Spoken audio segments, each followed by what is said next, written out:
How to log in to Hotbit crypto account. Hello and welcome back to our YouTube channel How to Tutorials.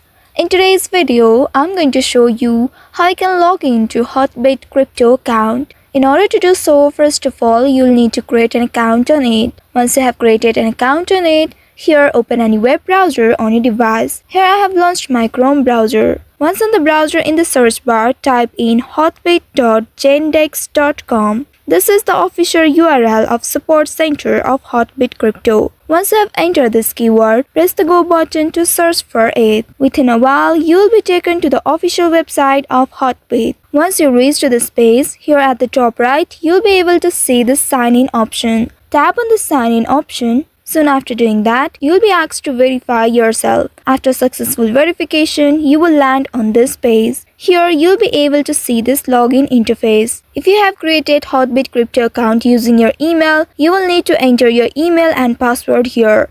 But if you have used your phone number, then you will need to tap on this phone option and then enter your phone number and password. Here I have created my account using email, so I'm selecting email here. Now enter the email address in this first text box, and in the second box you will need to enter your password. Make sure to enter the correct password here. After you enter the password, you will need to tap on this click to verify button below the password. Once you tap on it, you will be presented with this puzzle. Solve this puzzle and the verification will be completed. After that, go ahead and tap on this login button right here in order to log into your Hotbit crypto account. So by following these steps, you should be able to log into your Hotbit crypto account. I hope this tutorial was helpful. If yes, don't forget to like, share and subscribe to our channel. Also hit that bell icon to never miss any updates from us. Thank you for watching.